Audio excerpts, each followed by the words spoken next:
I'm Leigh Anderson, and this is Win the Day with James Whittaker. You're listening to Win the Day with James Whittaker. What we do in life echoes in eternity. Broadcasting from Los Angeles, California. Here's your host, James Whittaker. Let's go! Hey winners, welcome back to Win the Day. The quote for this episode comes from Viktor Frankl and says, "When we are no longer able to change a situation, we are challenged to change ourselves." Leigh Anderson is a renowned paramedic with 15 years experience in the most extreme environments imaginable. His work across urban, rural, and marine settings has given him a rare insight into how the human mind responds to stress, and more importantly, how to train it to thrive under pressure. Today, through his speaking, teaching, and writing, Leigh brings these life-saving lessons to the public to help people show up stronger in their careers, relationships, and everyday lives. His new book, The Paramedic Mindset, is a powerful guide to performing with poise, clarity, and confidence in any situation.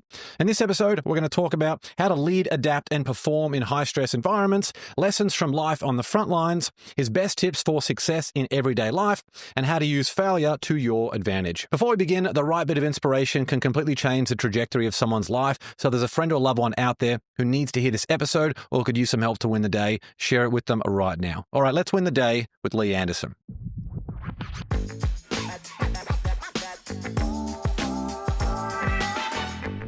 Leigh, great to see you, mate. Thanks so much for coming on the show. Mate, pleasure, absolute pleasure. Looking forward to it. I love having a Queenslander here, not just an Aussie, but a Queenslander. So this is great. And I just want to first of all acknowledge you and thank you for your life and career of service. First responders deserve the utmost respect. So thank you so much just for everything you've done and all the good you do in the world. Thank you. Appreciate that.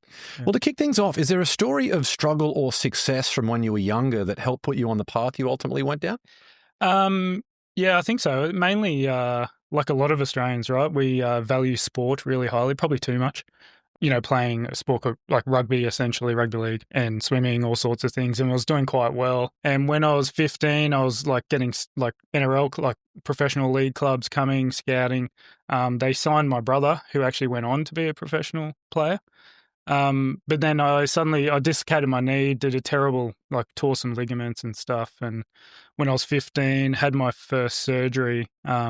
I wasn't too shaken by that. I thought, you know, I'll come back. It's fine. Looking back now, I'm like, wow, I was really young.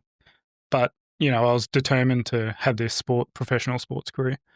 It was my passion and pretty much my whole life. Nothing exists outside of that one goal. And then the year later, like probably like the fifth game back from recovery, I injured myself again, this time the other knee. But this time the surgery went really bad. I got a hospital-borne infection, went into sepsis, like septic shock, really, really sick. Came out of that, and then I couldn't actually bend my leg. So my leg was like stuck together, very stiff, and I had about 20-degree bend in my leg. And I'm like, wow, I've gone from like not being able to play sport, and achieve the goal to like, oh, this is actually like going to have some real life impact. I was more worried about not being able to play sport than actually not walking properly for the rest of my life, which is insane. But fortunately, another couple of surgeries, they fixed my leg so I can now bend it and walk and stuff. But my sporting career was definitely over. It sort of broke me at 17. I thought my life was over. But because of that struggle, because of that, like, I guess, suffering, it pointed me towards it opened another opportunity. And I always remember talking to a coach and he was like, you know, like use this as fuel, or like what other doors have this opened for you? And that's where I started to focus on my academics, which I never did before. I had a really good school teacher who I still remember, you know, them talking to me today. It's just that one person, that one school teacher that believed in you, said like, you know, if you apply yourself to your studies, you can potentially go to university. So I did. And then I remember seeing, you know, this on the page of, Bachelor of Paramedic Science. And I'm like, oh, wow, it like really resonated with me. And the paramedics helped me really well, were treating me when I went through that injury as well. So, you know, the biggest lesson from that for me as a young teenager was that suffering, that trial was actually one of the greatest gifts, because I am where I am today because of it. In the moment at the time, you don't see that. But if you go through that suffering and you're trying to find the purpose in it, it can be one of the greatest things for you.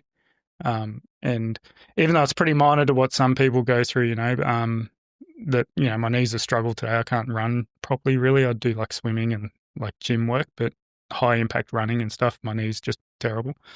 But I can walk. Enough to be grateful for. Yeah. And it sent me on this trajectory to become a paramedic, and I ended up loving the profession, and helping other people. And it's been the greatest gift. It led to, writing a book and publishing. I never thought I would do that. It's led to meeting you here, through that suffering has been the greatest gift. I want to quickly rewind to mention something you mentioned a little bit earlier. The responsibility and opportunity that we all have to give someone a kind word in their hour of need. Someone might have this yearning for a big life where they get to do so many cool things and they don't have the self-belief yet. But whether you're a teacher, you're a parent, you're a family friend, you're an uncle, an auntie, whatever it might be, you have the opportunity to be able to share a kind word, to express a little bit of belief in that person that they can be stronger, they can do anything they want. And through that transfer of belief from one person to another, that is how someone can develop that motivation and the discipline to be able to go after and ultimately achieve their goals. It's so powerful. Like we take it for granted. I'll never forget, I had a student paramedic working with me. It was only for like 2 days. This was like, 10 years ago. And then I caught up with him again about 2 years ago.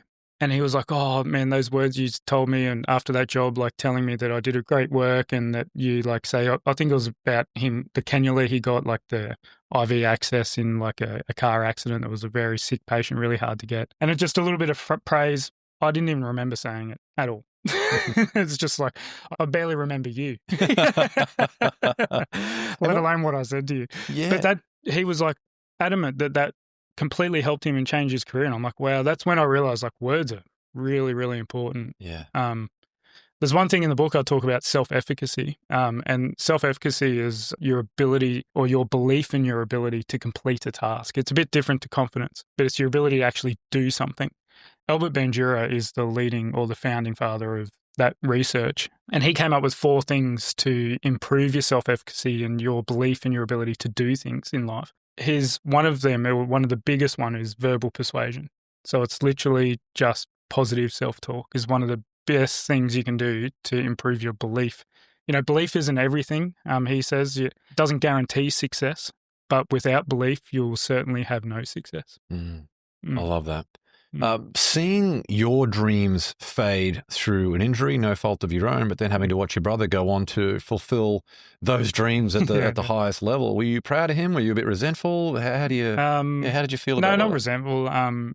Proud.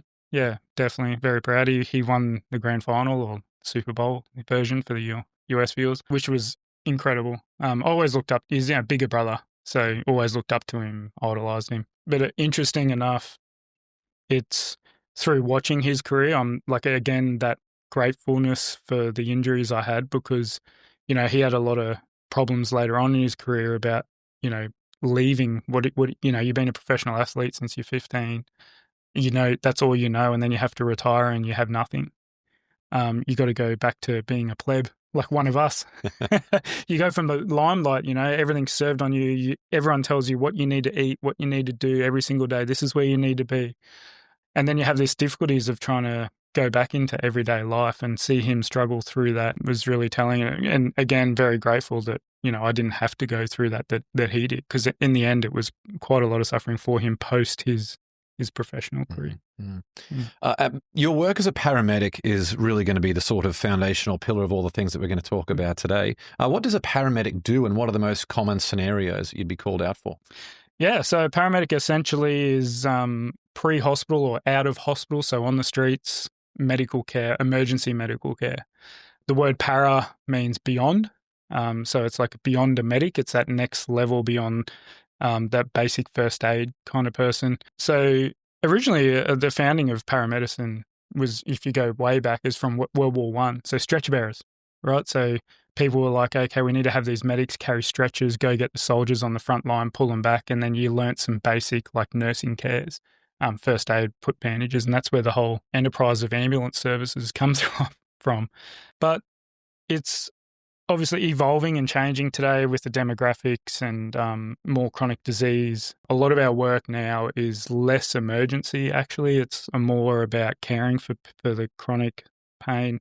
We talk about suffering already, but you realize as a paramedic, you become a witness to suffering. Like that's what your job is, and your job is to take away the pain and the suffering or try and reduce it for every person. And that could be from mental health, which is like on the rise, and probably 40% of our calls now are some sort of mental health involvement. And that's that emotional pain that we're trying to reduce. And then it could be like to the car wreck, to the suicide patient, to any sort of trauma, gunshot wound, knife. It's everything really. So that, one of the perks of the job is that you never know what you're going to go to when you turn up for work. But it's also the unknown is kind of like, oh, what are we going to see today? What are we going to prepare for? You might go from delivering a baby to then someone like a 90-year-old who's just passed away at a nursing home. So you're seeing both spectrums of reality of the world. You're seeing life coming into the world, and then you're seeing life leave it. And I think both is a great privilege. Like it's a privilege to see and be there when someone takes their last breath. That's a real honor to be there and witness that. Just as much as it is to catch a baby. I never say deliver a baby because the mother does that. I've learnt my lesson. Yeah, they do all the hard work. Yeah, I've never delivered a baby. I've caught a couple and may have dropped one. I love that. The story in your book. It's awesome. Yeah. Why do so many men faint watching their wives give birth? Oh, the wife's doing all the work. Why is the husband falling over? It's horrific. Yeah, you get that vasovagal response, so it's like the vagus nerve gets stimulated and drops your blood pressure and heart rate, so you just pass out at what you're looking at. And being confronted with death at such a regular basis, what did that line of work teach you about death? Oh, yeah, great question. Well, the first one is life is finite. There's that movie, what is it, A Million Ways to Die in the West? It's a comedy, it's a bit of a satire, but it's quite true. Like people living happily, step on the sidewalk, gone, died. Or then you get people that pass away in a nursing home, but then, they're alone, they're suffering from depression, anxiety, complete loneliness, which is very, very sad. And then you get, the terrible ones, which is kids and that's obviously the worst for most people is like a pediatric death, but it makes you look at life differently, value life and be grateful for what you have. Because most people would think if you see that much death, it's like you're going to go up, wrap yourself up in a cotton wool and you're going to hide away and not take on adventures anymore because it's too much risk and you might die. But it actually kind of does the opposite. You're like, life's so valuable. It's so important and then you learn about what's important is to have an adventure, to go out there and try things and tackle life head on. Don't hold anything back because, it may be over soon. That doesn't mean you go out there and start being an extremist. But I'd probably take more risks than the average person because I know that life's short. Yeah, but it's also calculated risk, right? And you also know about the importance of life. We could talk about like child death, it's like some of it is probably as a parent or a human, I think it's one of the worst things you can suffer or go through. One that causes the most pain, and it's not physical pain, it's that emotional pain of a child that's just died. Having to notify a family or a family go through, that's terrible.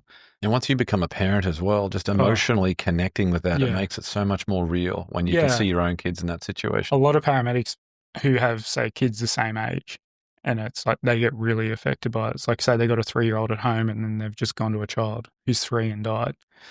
Very, very hard. But that's what we talked a lot about suffering, and that's essentially you realize that life, a reality of life is suffering. And it's trying to understand, you need to find what's the purpose of that suffering, what's the good out of it, and take that lesson from it, as hard as it is. We were talking about failure earlier offline, and it's like failure and suffering is so devastating, but it can also be a really good opportunity, an opportunity for growth and to learn.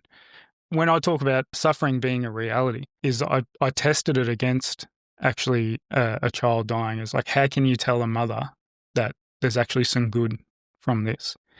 And how can you say that this can be, you can actually turn this into a positive, because it's like something terrible, you know, as if you could say that to a mother. But what are your options when you really look at it and take the emotion away? What are your options? Is it, do you live in bitterness, resentment?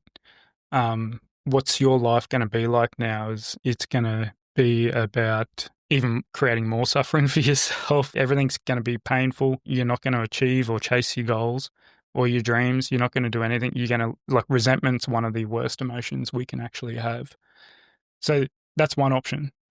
Or you can say, okay, this was terrible. And there's so many stories of this, of like, say, a child dies of cancer at 4, and then their parents go on to like start a charity foundation and use their child's legacy to create something, and they go on to save hundreds and thousands of lives because of that one loss. And it's like that, maybe that had to happen for that other greatness to come about. So when you look at your options, probably the darkest and lowest level is like, well, yeah, that is the truth, that you have to see the lesson or the growth opportunity in the suffering, and you have to take on something that's worthy of the suffering. So you're always going to have that suffering in your life. You're never going to be free of it. It's about having a mission, a purpose, or a goal that is worthy of taking that on. It's like, you know, bear your cross and carry it uphill. So important. Yeah. What are you then thinking on the way? You know, once you get the call, you've got to go to this location. What's going through your mind as you're driving there? Like, how aware are you of what's going on, and then what's going through you? Obviously, it depends on the scenario, but on your average day. Well, something really interesting actually about paramedics, there was a research done where they actually put like all this monitoring devices, measure heart rate, your sweat, your respiratory rate, your breathing, and to try and monitor when paramedics become most stressful. And the most stressful point for all paramedics is the initial call. Buzzer going off, the pager beeping, the alarm saying you've got a job. And it's like you haven't even read it, you don't even know it's going to, but that's the highest point of arousal, we call, or stress. And that's because it's unknown. You've got no idea what you're walking into, and then everything floods, like, could be this. You're thinking worst case scenarios, right? But as you're driving there, you start to plan of like, okay, you can say to yourself, that positive self-talk, okay, I've done this before, I've been here. You get some information on the screen about what you're walking into. It's usually wrong. You know, I've been called to 80-year-olds that turn out to be 8.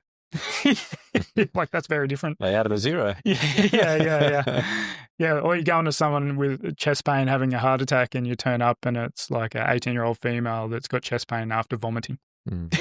It's like, that's not a heart attack. And what are you doing? You just sort of sitting around waiting for the call? You're working on a computer? Like, what are you normally doing when that happens? No, so you'd be at the station. Usually, like, if you work in a city, you're so busy that it's like usually at hospital.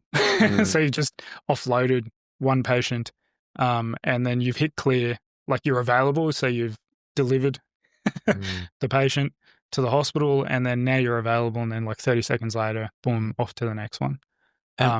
Yeah, if you're not in the city, if you're in the country, you just sit at the station, get ready. Sometimes you're on call at night, so you would take your phone everywhere you go to the toilet, the phone's coming with you, go to the shower, the phone's coming with you. It sleeps next to you. Yeah. And what's going through the mind then of a patient or a victim of one of these situations? Like, they've just woken up and they're like, oh my God, something has happened to them. What's generally going through their mind? It's very varied. Most of it, they get the stress response. Fear's the biggest one. Half of my job is turning up. Is you walk in the door, you have, we used to wear blue gloves, and it was like a symbol, you know, you'd walk in with your uniform on, you'd have blue gloves on, and then the person would just look at you and see that, and you could just see them, oh, help has arrived. I'm going to be okay. And that's all you did, was walk in the door, and everyone's like, oh, you're amazing. I don't know what you did. So I did nothing. The symbolism of that's so powerful. It's very powerful of how much we need each other and that connection. I make it a big habit, even like males like yourself, if you called me, big burly fellas, I would walk in and I would skin to skin contact I would pretend to check your pulse, but really I'm just doing skin to skin, holding your hand essentially. And that's so calming, that touch. And it's very important the paramedic looks in control, that what I call poise. They look at you and go, okay, well, they're not stressing, they're not freaking out, I'm going to be okay. Because if I'm freaking out, then it's really bad. Yeah. That's what they tell the public speaker in like public speaking training is your job is to lead and control the crowd the moment that you get on stage. So you're sort of doing that even from what you're wearing before, like just, the moment you get there. The body language is really, really important, the way your posture is, your tone of voice. So whether male or female, it's deep, low, slow voice that is like inherently it's a very calming voice when you talk that way rather than like really fast, high pitched, that's not relaxing or calming. The way you sit, it's like you don't, like if you were sitting there, it's about getting down to your level. Like I'd kneel. I wouldn't just stand over the top of you, be intimidating. But you also don't want to be a pushover as well. So it's finding that we say you don't want to be passive or aggressive. You want to be assertive. Assertive is not a great word, but it's almost like confident communication. And how often do you are taught to bend the truth or tell some white lies if it's going to calm the scene and sort of ultimately get a better end result? Like if maybe it's keeping some information from the patient or telling them something different? Yeah, I don't lie at all. Very frank, very honest. The truth will win the day, always. You will get caught out and then you'll completely lose trust and rapport with your patient and you won't be able to do anything with them.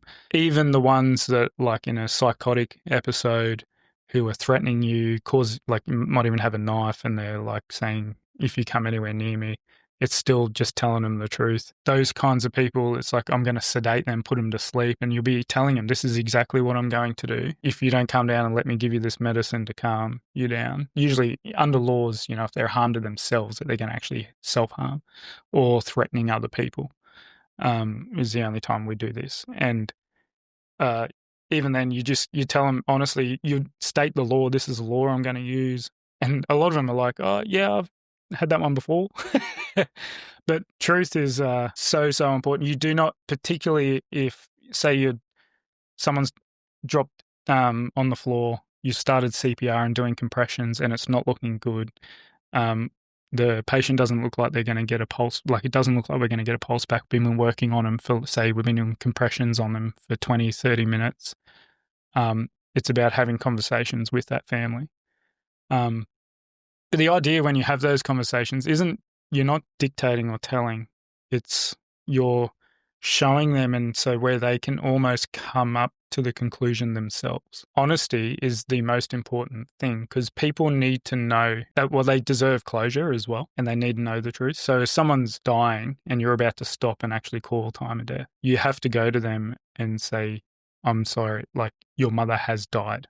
And you actually use that language, like quite like assertive language again, because when you're so emotional in that state, if they have a glimmer of hope, they will turn it back on you and say, have you done everything? Or if you leave the door open to say that there's a possibility and then there isn't, their long-term effects mentally, their grief will go on for years and years, all because you didn't have the courage to just say the truth.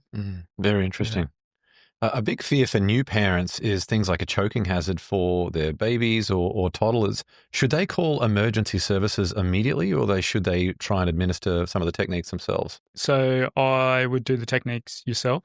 If there's two of you, like one person's calling, one's at the same time. But say worst case scenario, you're on your own, no one's at home. You can provide the skills, immediate life, like first aid skills of the techniques of removing the foreign body immediately and save their life. So if your airways are occluded, you'll start to have brain death within 3 minutes and complete brain death at 10 minutes. Think about how long it will take you to get your phone. You're frantic, you're nervous. Where is my phone? You're not thinking straight. You'll drop the phone. What's the number for 911 again? I forget. And then you call. You might, the call might take some time. Meanwhile, the baby's choking. The best thing you can do is just try and immediately do the fix. If you've had the training or if you know what you're doing, definitely perform the skill first. Yeah, if it's 6 minutes for emergency services to arrive, way too long, as you said there. So if they're still conscious, awake, coughing, we would do the same stuff that you're taught Mm. as the first aider. Literally the exact same thing we would do. The only thing that you can't do is once they go unconscious and it is fully occluded, you don't have the tools to actually open up the airway and stick something down to pull it out. Or you can do a surgical airway and go in, get the big pen you see in Grey's Anatomy. You'd cut open the neck to remove the foreign object. No, it's to establish an airway. Oh, So yeah. you try and go below where say it's blocked up here, we would try and what's called a crocothoracotomy. Yeah. So we would establish a new airway, so a new mouth essentially. Yeah. So we go below the obstruction, so then you can breathe.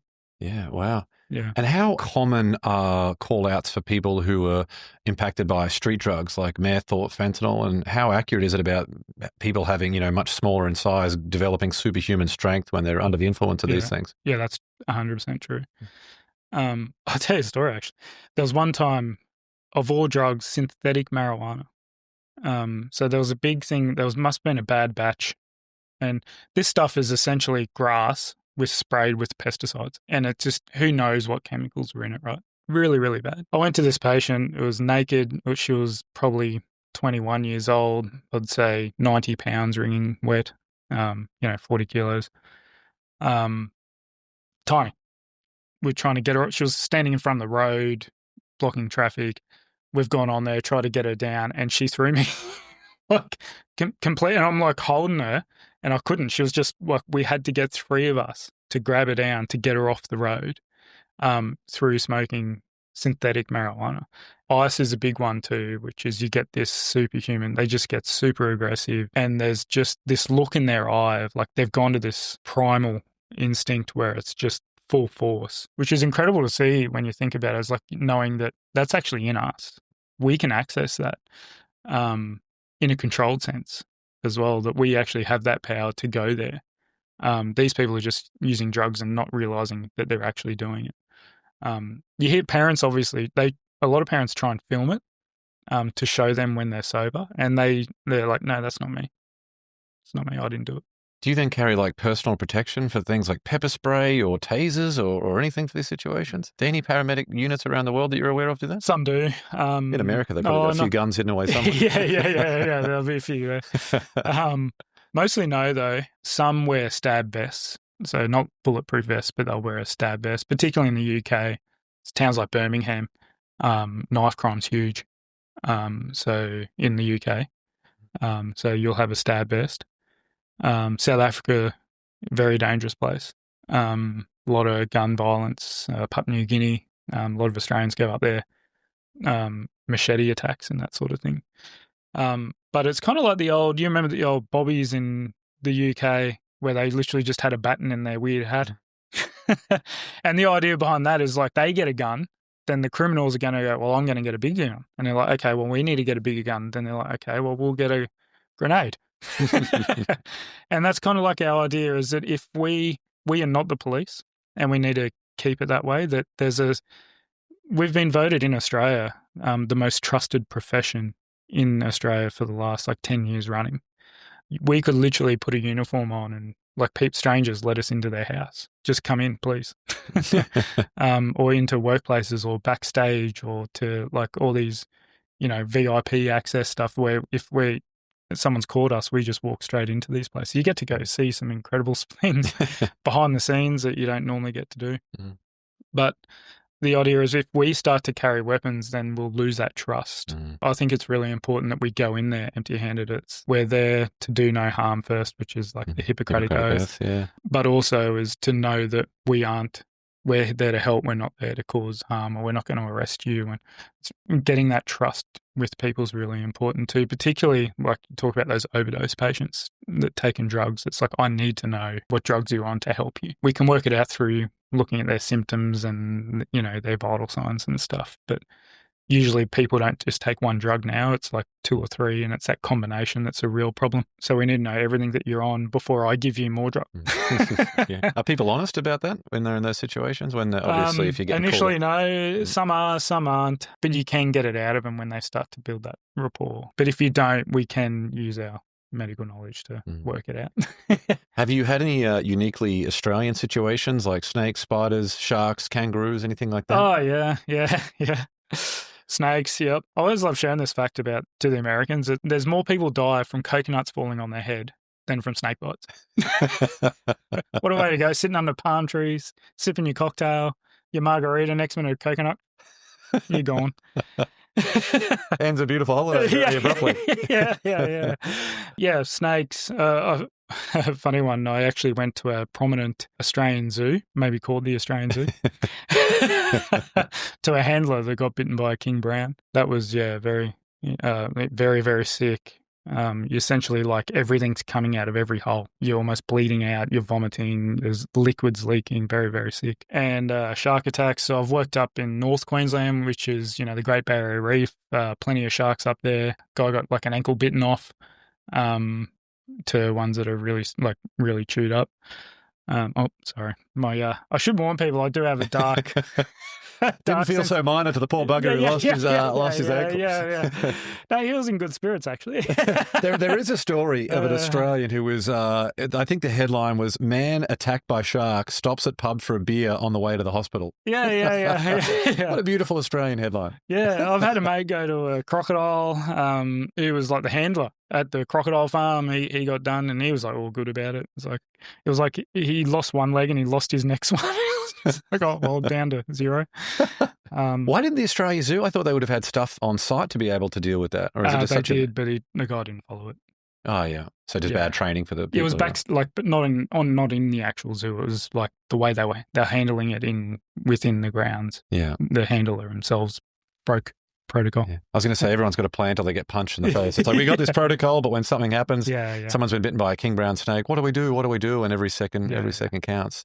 Yeah, because there's been some like tiger attacks and stuff there. I'm like, that'd be cool to go to a tiger attack in Australia. But like some interesting things like box jellyfish. We have all sorts of things that kill you. Irukandji jellyfish, heaps of them. I saw one of the symptoms of being bitten by that is fear of impending doom. Like you literally think the world is ending and you want to just die right there, don't you? It's the one thing I don't want to happen to me. Mm. You walk up and the patient is rolling around on the floor, screaming, just like the worst.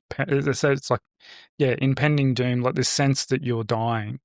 And it's just this tearing, excruciating, full body pain. It starts in your lower back actually, and the jellyfish is like as big as your nail, tiny little jellyfish, and just brushes you, and you just think it's a little sting. Like initially, about 30 minutes later, you get some lower back pain, and then that back pain just builds and builds and builds, and usually won't kill you. They say there's 2 recorded deaths ever. One of them, they think the guy just had a heart attack, and it wasn't the jellyfish. And the other one, it was like a person with like severe cardiac disease. So like if you or I got bitten, we would probably want to die, but would survive. Australian beaches are beautiful. Just don't swim up north. And they actually have like an anti-venom or something on the beach, don't they? Like in some of the, I've seen some. Not an anti-venom. There's vinegar. Oh, vinegar. Is that all it is? Yeah. Does that do much when you're in that situation? Maybe it's a metaphorical treatment. You're like, this is going to make me feel better. Yeah, placebo. Piss on it? No, don't do that. No, there's vinegar. There's an anti-venom for box jellyfish. Maybe that's what I was thinking of. Yeah, for box jellyfish. The best treatment is actually like intravenous magnesium of all things. Magnesium is like an incredible, we call it a drug, but incredible. We don't even know what it does or how it works, but I'll tell you, the very first Irukandji sting I went to, this patient rolling around on the floor, I'm like, oh, this is terrible. So I've just like gone morphine, not working, gave some like the green whistle, did nothing. They were just like through it, like that's hopeless. More morphine, nothing. I'll give this magnesium, give this infusion going of magnesium, completely healed, gone, no pain. And I'm like, wow, that is literally a miracle drug. And it's just magnesium. And then I looked at her and I'm like, completely knocked. Because of all the morphine I gave her, she was just, and like next minute I'm like, well, I've like overdosed her on narcotics. so, What's the green whistle you mentioned? oh, it's a drug called like methoxy or penthrain. It's like an ether, like the old rag in the movies. They put the rag on there and they pass out. It's like an inhaled. It's like through a whistle and you breathe it in like an anesthetic. I was going to say, I wasn't sure if it was an actual green whistle as like some placebo thing to be like, yeah, blow this, you'll be fine. No, you breathe it in, you put the drug in it and you breathe it in through a filter.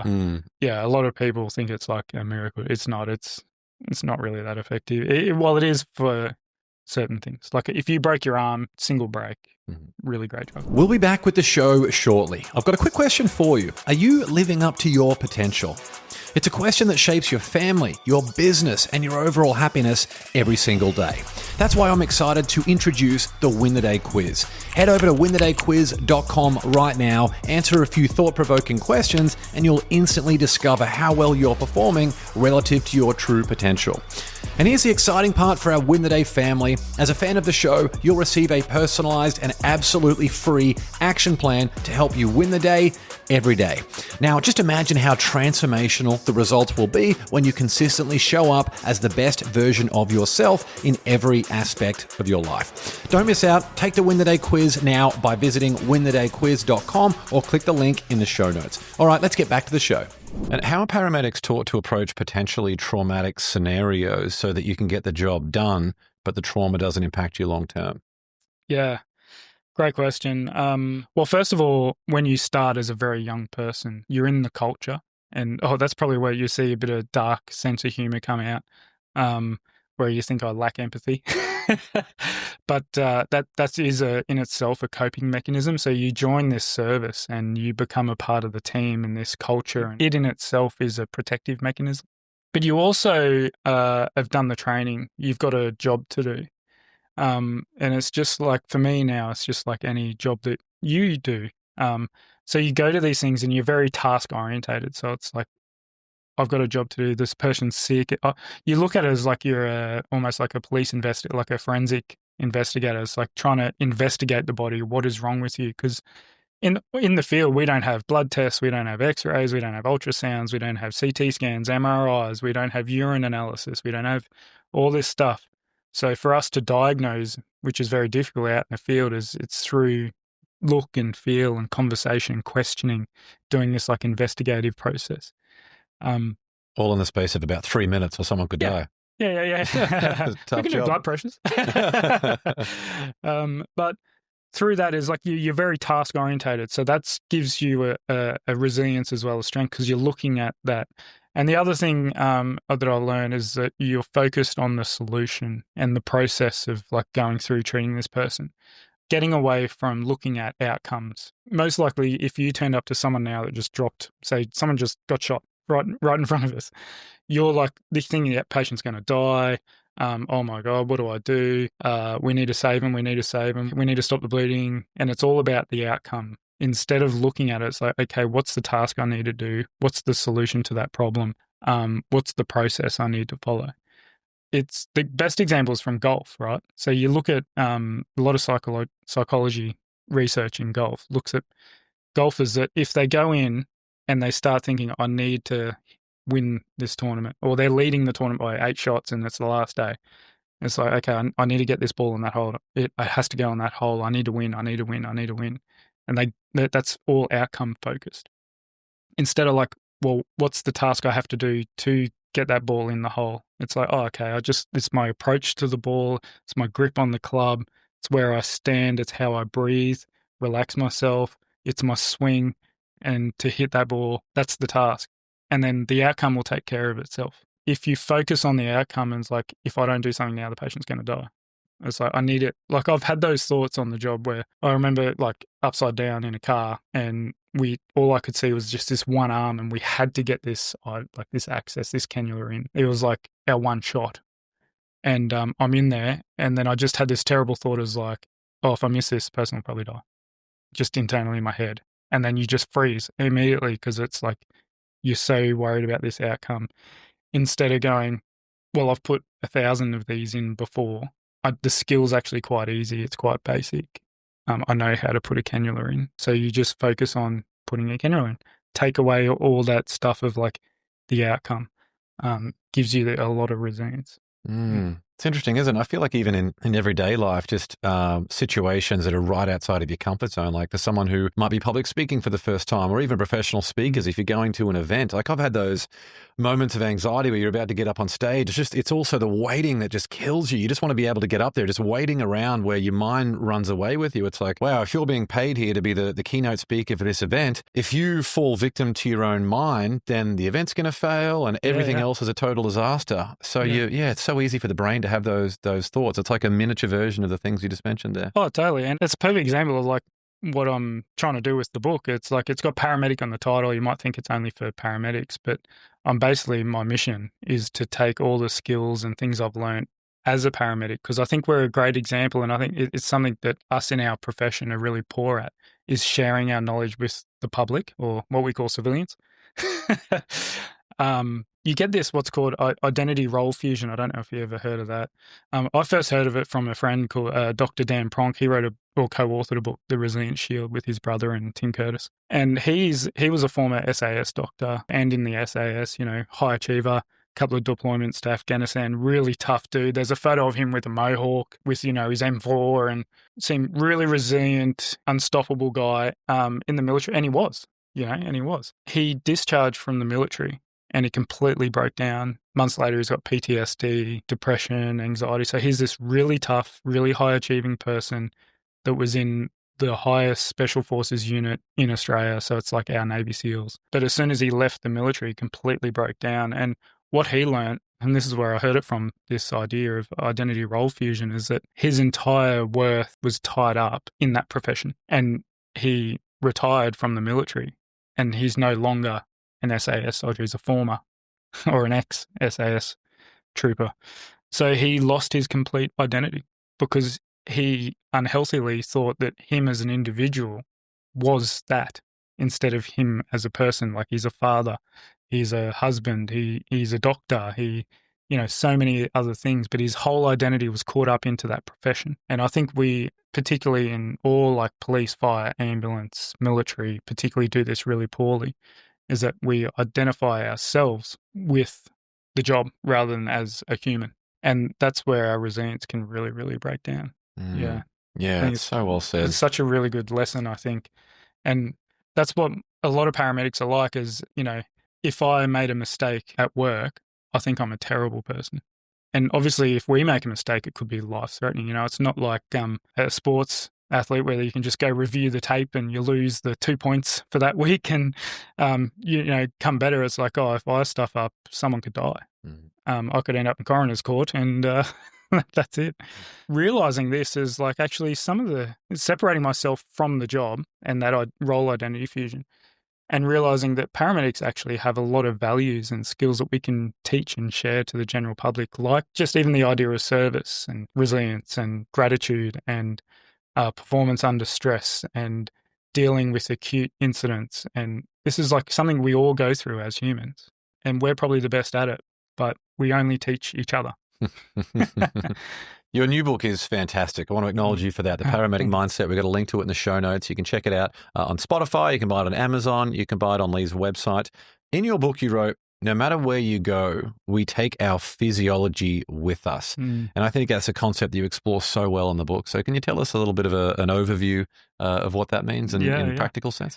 Yeah, absolutely. So we all respond to stress the exact same way, but it's what we find stressful is interesting. So something could happen right now that I find quite stressful, but you're just like, I deal with that every day. But it's the same process, the same the molecules. If you look at stresses, if you can break it down to, it's just molecules, right? So we can look at the fight or flight response is generally what people think what the stress response is. So it goes from the amygdala, which is people try and call like the reptilian part of our brain, goes into the hypothalamus, and it generally, people know it releases adrenaline, noradrenaline, cortisol. Cortisol's, everyone says it's the bad one. It's, we should be in fear of cortisol, but cortisol is actually really, really important. It sustains us. It helps us. If we're doing something really, really hard and we need it for a long period, cortisol is actually what gets us through. It's not adrenaline. Adrenaline, noradrenaline burn off pretty quickly. Actually, I'll tell you a quick story of a patient I went to, which is one of the first times I realized how important stress was. So I remember studying this illness, a really rare condition. It's called Addison's disease or adrenal crisis. So it's a patient where their adrenal glands don't produce enough corticosteroids like cortisol or adrenaline. So they usually take some sort of steroid medication to help subsidize that. But when you get to him, I've only ever seen this once in 15 years, this patient. And I found him, it was a 19-year-old healthy-looking guy at the bottom of a staircase, completely unconscious in a coma. He had incontinent urination, so weed everywhere, fecal incontinence, so pooed himself. He didn't have a radial pulse. He had a really weak pulse here, so his heart rate was like 30 or 40. Blood pressure was like 60 on 30, so like pretty much no blood pressure. Very, very sick. And he had this Addison's disease. And then reflecting on it, I'm like, oh, this is actually a person who has no stress. He's stress-free, quite literally, has no stress molecules or hormones. So now I'm like, well, isn't that interesting? It's like we all want to be stress-free. So then we all want to be what? Sitting in our own shit? Right? Yeah. Interesting perspective shift. Yeah. So I'm like, actually, stress is a good thing. So that's probably the first thing you need to realize is like, we need stress to, one, survive so we don't end up like that.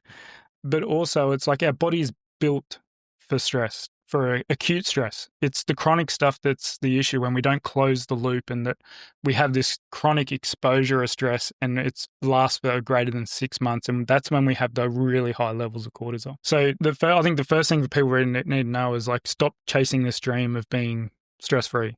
One, we need it. It's really, really important. It helps us perform. And it actually keeps us alive. And then, so you can break down that fight or flight response. I like to break down, there's two pathways of what's called the sympathetic adrenal medullary axis, which is, let's just say SAM, and the pituitary axis or the HPA axis. So the SAM one is essentially, think of it as like it's our nervous system. This is like speed of light. So really, really fast, quicker than I can flick my fingers. It's like if I just peg you a ball right now, you'll probably like go like that and then go, oh, why'd you peg a ball at me? So that it's that really fast initial response. So this system, the SAM system, goes down and releases adrenaline, noradrenaline through our nervous system. So it's instantaneous. And then the other part of the fight or flight is this HPA axis, which is actually goes through our bloodstream. So it's our endocrine system, which is our glands and hormones. So it goes through our glands, pituitary gland will go into our adrenal medulla, which is a gland, and releases cortisol. So you can actually separate these two systems. One, let's just say bloodstream, one lightning fast. The blood, fun fact, travels at about 1.5 meters a second.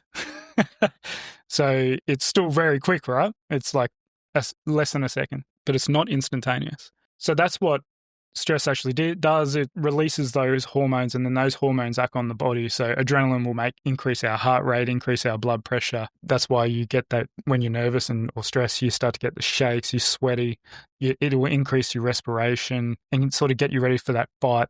Like everyone uses the analogy of a lion, right? You're ready to attack or pounce or run away. Or there's also now freeze, which is where you just sort of stop and don't move and don't act. But the interesting thing about that stress response is that the way we perceive the incident. So like I said at the start, is like something might happen here, but you perceive it differently to me. And I'm really stressed, but it's the same thing actually happened. It's like, why am I stressed and you're not? It's usually around this idea about this challenge versus threat. If you see that incident, whatever happened, as a challenge, which essentially means it's an opportunity to grow, an opportunity to learn, you see it as achievable. It's not a task that, it might be difficult and hard, but it's still, you can get through it and it's not overwhelming, right? So if you have this challenge mindset or challenge perception versus this threat perception where it's like, oh, you're like, nah, I'm overwhelmed. I want to run away. It's too much for me. I'm inevitably going to fail at this task, or that thing is going to hurt me. It's like the complete opposite of seeing growth, right? It's like you just want to get away. You're threatened by it. It's going to harm you. So if you perceive it as a challenge, you will actually activate your physiology of the SAM response more. So you just get that adrenaline, noradrenaline. So you'll still get that stress response, but you'll close the loop and it'll go away. You won't get that big hit of cortisol. Where if I'm threatened by it, then I'm going to get that HPA response and I'm going to get a lot of cortisol release, because I think that like my life's in danger because of that incident. Whether it is real or not, doesn't matter. Particularly in this 21st century world, that's another great thing of being a paramedic is like I actually know what is life-threatening. I know what will kill you. Where, you know, like if you think you're late for a meeting, your physiology will respond to that. If you're threatened by being late to that meeting, you're like, oh, it's this huge meeting. My whole life depends on this meeting. And if I don't make it, it's going to end. So you're threatened by that, life threatened. You're going to have that physiology response and huge cortisol release because of it. But it's actually not life threatening at all to your mortal being or whatever. Even your survival, it might actually be a benefit. That suffering might be a great lesson for you. So understanding that, particularly in this 21st century world, that things aren't as life-threatening as you think, and changing your perception and seeing things as a challenge is huge, huge benefits. But look, again, just because you have the right perception doesn't mean you're going to be really, really cool and calm and collected under stress. And doesn't mean you'll be stress-free because we actually don't want it, but it will make you take action and see it as an opportunity. Yeah, I love the way you've outlined that in the book, the difference between challenge versus threat, like you mentioned there. That sort of reframe that mindset shift, it's so powerful. Oh, hugely. What about for your everyday person who is struggling with career responsibilities, balancing family? How should they approach their sort of everyday stress? Yeah. Well, first of all, you got to try and close the loop. So not make it chronic. That's the killer. So now we've established that being human is actually the human body is really, really good at dealing with stress, and it's the system's designed to make us stressful. So it's that chronic stuff. So you need to try and find ways throughout your day to break it. Reframing's a great one to change your perception. Instead of going like, oh, I need to get, the kids off to school, they're going to be late to school, or it's, I don't have time for this, I've got to pick them up and run them here, I've got to go to work, I don't have enough money, or whatever it is. You got to try and reframe it. So just get a pen and paper and write 7 good things about it. And there is, I guarantee you'll be like, no, there's nothing good about this, but there will be. You'll be able to find it. You just got to reframe it. Like flying here to the US, my plane was cancelled, my connecting flight. I could have like blown up because I ended up, getting really, really late. I was presenting at a conference, but instead I was like, okay, it's not ideal. Not what I wanted to happen, but what opportunity does this give me? I ended up meeting a guy. I went to go eat somewhere at the airport. He had lounge access. He gave me access to the lounge. Had a few champagnes. Had a couple of champagne. Had a shower, and met him. Great guy. Talking to him. He was a businessman, and he was like, and he started helping me. I'm like, well, if that plane wasn't cancelled, that wouldn't have happened. So reframing the situation is really, really important. That's more like long-term stuff you can do. But if you're finding yourself in the moment acutely where you're overwhelmed and you feel like you're about to collapse in the moment, you do what's called psychological skills, which is basically like breathing techniques to try and lower your heart rate. Andrew Huberman made famous the physiological sigh. It's 2 inhales to 1 exhale. Very, very good because your heart rate has automaticity. You can't control your heart rate, but what we can control is our breathing and our diaphragm. By activating our diaphragm, we can stimulate a vagus nerve, which directly goes into our heart to slow our heart rate down. So breathing's really, really powerful. It's like we do it, like all this stuff I'm about to tell you actually is, we all do it naturally. You do this stuff naturally. What I'm trying to show is that get you to do is bring this under conscious control. So you have self-awareness to use this stuff when you're feeling overwhelmed, when you're stressed. It's like you just come home, they spill the milk on the carpet, you've had a long day at work, and you're just your reaction was probably, so you've taken a deep breath, you've closed your eyes before you've reacted. So if you didn't do that and you just reacted, you're yelling at your kid saying like how terrible they are, and then 10 minutes later you're full of resentment because you're just like, what the hell was I doing? I shouldn't have snapped at my child like that. But so that natural response is actually a way to calm your stress, is you closed your eyes, which takes off all the other senses. So we get a lot of data through our eyes, a lot of sensory information. So by closing our eyes, we single that out. We cut down our inputs into our brain. Taking the breath slows our heart rate down. So you do this stuff naturally. We're about what it's about is teaching you and practicing this and training it so it becomes under conscious control. There's, and it depends on your personality. So I really like Like everyone says breathing's the best, but it might not be for you. I don't like people who always says you must do this one thing. It's really about who you are as an individual, as a person, and your personality or what works for you. So I like to give people like what I call like a toolbox of tools. It's like when you're building a house, you can't just build a house with a hammer. You need everything. You need a screwdriver, you need a spanner, if you're me, a nail gun instead of a hammer. If you mean you need builders and an architect. Yeah. Well, that's me too, in honesty. But so, there's things like, I'll rattle off quick couple of ones. So cognitive pause, literally remove yourself for 30 seconds. So what happens when we're in that moment, day-to-day life stresses, we get fixated, we get the blinkers on, and it's like our world becomes really, really, really small, and our perspective of what's around us is gone. So literally taking a pause and stepping back. So it's really important to remove your body physically. It's not like just stop what you're doing for 30 seconds. It's like, no, actually, if you're down doing something and it's becoming like overwhelming, it's like stop for 30 seconds, but actually remove yourself, step back and look up, and then just stand there for 30 seconds. And that changes your perception. That's all you have to do. 30 seconds, remove yourself. So that's called a cognitive pause. One thing I use a lot when I'm really stressed is like single cue words. So just a single word. It might just be focus. And I'll just say to myself, focus. And it's that little trigger of like, oh, what are you doing? You idiot. or like it might just be slow. But these things, like I can teach people now and share it, but you actually have to write these down and practice it, because the self-awareness stuff's really important. It's like if you're in the moment, you need the awareness to actually know to use this stuff. And if you haven't practiced it and trained it and written it down and embedded it in your knowledge, then you're not going to remember to use it. Yeah, don't wait for the emergency. Yeah, exactly. What's the biggest tip or habit that you've taken from your work as a paramedic to parenting and everyday life? Parenting's harder. It is, right? We had Dr. Jeff Spencer, who I mentioned to you beforehand on the show, and he mentioned that making it to the Olympics was much easier than parenting. So yeah. I would say again, it would be the same sort of thing that keeps popping up, is that I'm very good at knowing like what has value. So I think paramedics in general are very good at prioritizing as well, because when you have a very, very sick patient in front of you, it's all about it knowing what's most important right now. It's like, yeah, I need to do like 10 things, but it's like I can only do one at a time. So what's the most valuable? What's the most important? How do you need to prioritize that task? So when we're going through something, or my child's having a meltdown or something really bad for them, it's like having an understanding of like, okay, like this is not the end of the world.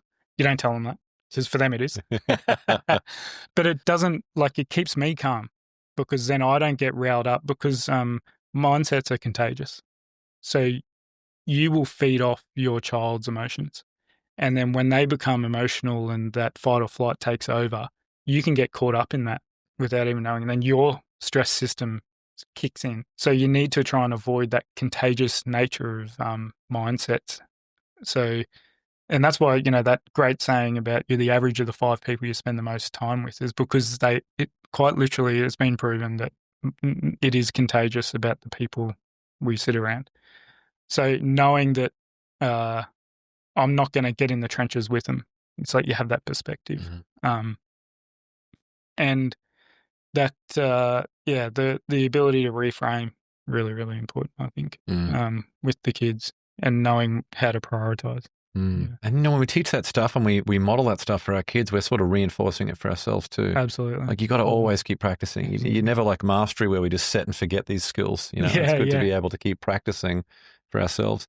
A question I wanted to ask you that I didn't earlier, what is the luckiest scenario you've seen? Is there someone who just ended up, they should not have survived but did, or some incredible survival story? Have you got anything like that? Yeah, there's a couple. Probably the one that comes to mind the most is a guy who, again, I think it's in the book, where he took drugs and he thought he could fly. Quite literally, believed he was Superman. Jumped off the balcony. Wasn't a suicide or anything. He was just affected by the drugs. They were on, in a holiday destination on the Gold Coast, which is, has high rises and It's all high rise, so a lot of people fall off the balcony, normally from climbing it, drunk or something. But this guy thought he could fly, and he just jumped off, and obviously gravity kicked in. So he was, I think it was about 5 or 6 stories up. Most humans wouldn't survive that. It was very high. It was like, what's that? Like, I don't know, 40 meters, 30 meters. It was high. Anyway, he's come down and he's landed in where the pool is for the resort, and he's hit like the umbrella, and then he's landed on the little, I don't know, the lazy thing, Like a deck chair? the deck chair or something like that. And then sort of rolled near the pool. And so that's sort of broken his fall. And I get there, like, he's banged up. He literally looked like Scarface because he's like landed on his side. So one half of his face is completely, like, body completely mangled, and the other half was completely fine. And like, I'm like, oh, he's going to die for sure. And we walk in there and, like, you know, there's blood on the floor and stuff. And we go to get a response out of him. And I'm like, oh, he's not going to be conscious. I'm like, hey, mate, my name's Leigh. Like, trying to get a response. And he's like, hey. I'm just looking at him, and he's like, half a face. He's like, yeah. And then vomits blood. Yeah. Talking to me.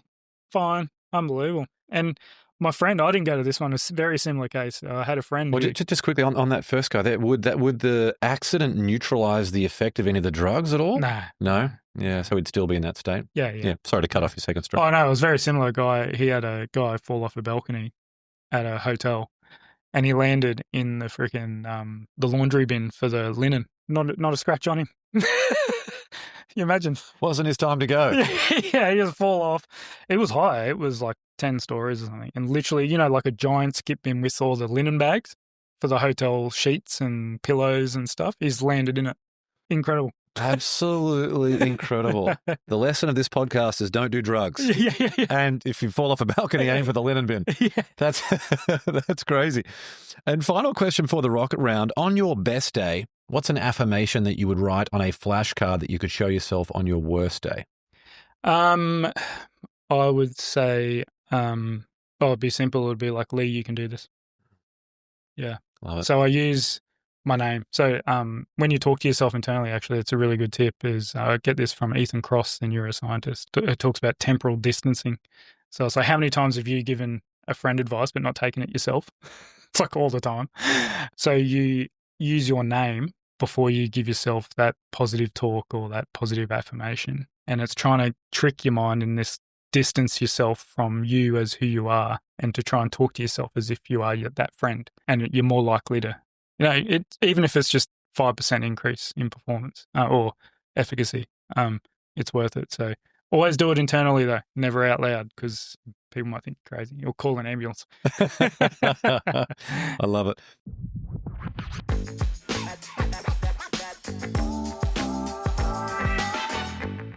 Well, let's now move to the Win the Day rocket round. 10 questions for some quick answers. You up for this one, Leigh? Yeah, man. Yeah. Number 1, what quote inspires you the most? There's so many. I think the one that resonates the most or inspires would be Winston Churchill one about failure is not fatal, success is not final, it's the will to continue that counts. And I always like to tack that on with, there's a quote from John Wooden, the basketball coach, and he said, failure is not fatal, but not changing might be. Yeah. Powerful. So failure is not fatal, but if you don't change or learn the lesson, then it actually might be. Number 2, morning coffee or evening wine? Morning coffee for sure. Yeah, that's another tip for the audience is if you ever see a paramedic at a cafe or a coffee shop, go. Like, it'll be good coffee. We like our coffee. We're shift workers. Yeah. It's always a good sign. I love it. Love it. Number 3, what's one bit of advice you would give your 18-year-old self? Delayed gratification. Such a big theme Stop on living this. in the moment. Yeah, so good. Yeah. It's worth it. Especially for young people. Yeah. Number 4, what book do you gift the most apart from your own, or is there a book that contributed most to the mindset you have today? I would say Languishing by Corey Keyes. So he's done a lot of research on the mental health continuum, this idea of from languishing to flourishing in life. And it looks at, like, so many people are diagnosed with a mental illness now. We just do it to everyone. And it's this idea of very like a deficit-based approach. And that's what we do in medicine essentially as well, is this deficit-based approach. I go to you, you've hurt yourself. you've broken your arm, I'll give you some pain relief, a drug for that, but I can't fix your broken arm. It's like I only give you the pain relief once you've got the injury. Instead of taking this strength-based approach, is like, let's do the work beforehand so you don't break your arm. You mentioned that the word languishing, which I know is in your book as well. I think it's so powerful. I often talk about people going through life with apathy, and languishing might be a better word. It's what I'm trying to, like, it's just an indifference.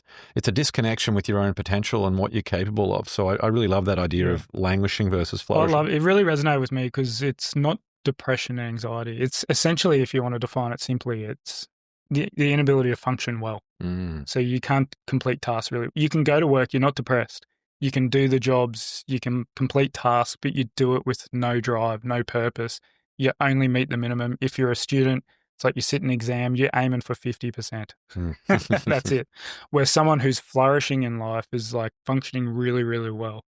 And it doesn't mean, again, they're not free of suffering, they're not free of pain or adversity, but when that pain or adversity hits, they're able to go through it and see it as an opportunity. So it's like 20% of our population is languishing and 80% of them will end up depressed. Yeah. Number 5, was there a vulnerability you once hid within that became your superpower? Yeah, I think probably my personality, I was very agreeable, really, really agreeable person. So you used to get like, you could get walked over a lot because you just say yes all the time. Yes, yes, yes. But it's very good as a paramedic because it makes you very empathetic.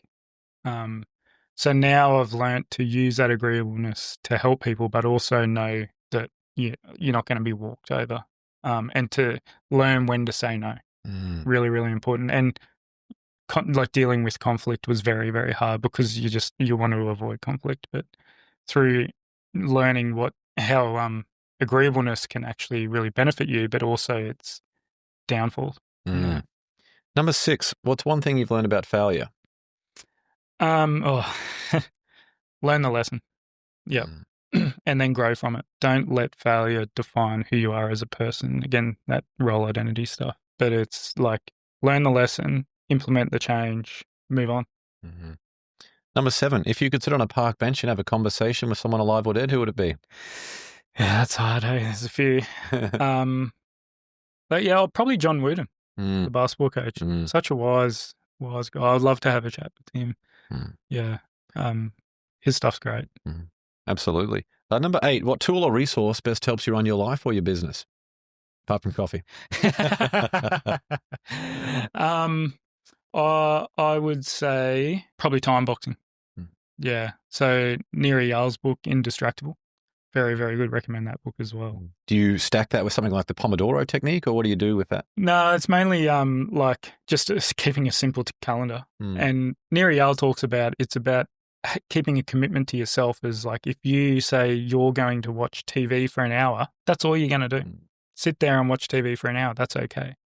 And then you can do it. And then you don't feel guilty for it afterwards. Or it's like, okay, I'm setting aside. You actually, because people are very good at setting calendars and stuff for work, but we're very poor for doing it in our personal lives. It's like, do you set down a time box for time with your kids or your family? It's like, no, allocate time. So then it's like, that's the one task you're doing with them.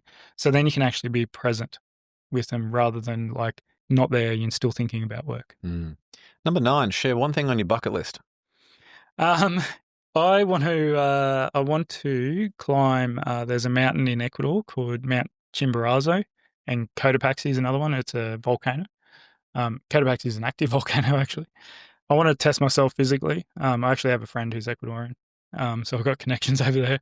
Fun fact about Chimborazo is it's actually the highest point on Earth, or the closest point to the moon, if you measure it. Because Ecuador's on the equator, it's actually about 200 meters higher than Everest to the moon. Even though Everest is the highest mountain from the sea level, this is actually the highest mountain on Earth. It's about 6,000 meters high. I've never heard that before. How interesting is that? Very interesting, yeah. So it's literally the highest point on Earth. Yeah. Because of the equator and the way the Earth is. Incredible. Yeah. And final question, number 10, what's one thing you do to win the day? Show up. A big lesson for me was like everything had to be perfect before I went and did it. or I was waiting for everything to be perfect. It's like, I'm not going to have kids until all my finances are sorted, or I'm not going to go to the gym until I have all the right gym clothes and equipment and the time or whatever. But there was something I heard a long time ago. I think it was Michael Phelps. And he trained and trained and trained. And he said there was heaps of days I didn't want to go, didn't want to do it. But he learnt that if he had to show up and turn up, and even if he was only running at 10% or 20% of his best, doesn't matter. He went there and now he's 20% better. So instead of waiting to try and be at your 100% best, just go and do 5%. Just show up. And so I think, that's it. So good. What a note to finish on. Well, there are a bunch of ways to connect with Leigh, and we'll link to all of these in the show notes. You can follow him on Instagram at Paramedic Mindset. Visit his website, paramedicmindset.com.au, and grab a copy of his awesome book, The Paramedic Mindset, on Amazon. He's also got an online course to help you manage stress and adversity, and you can use the code WINTHEDAY50, and you'll get a 50% discount on that course. Again, all that and more will be linked in the show notes. Leigh, what an absolute pleasure, my friend. Thanks so much for coming on the show. Thanks so much for having me. It was really good. Thanks for joining me on another episode of the Win the Day podcast. We want to hear your thoughts on what we covered today, so drop a comment on the YouTube version of this episode with your favorite takeaway, any questions you have, or what actions you'll be taking as a result of what was shared in this episode. And if you found value in the Win the Day podcast, leave a 5-star rating on Spotify and Apple Podcasts. You'll find a link to both of those in the show notes. It'll only take you a few seconds, and more ratings really helps other people discover the show so they can get the mindset upgrade they need, and we can bring more winners into the Win the Day movement. That's all for this episode. Get out there and win the day. Until next time, onwards and upwards, always.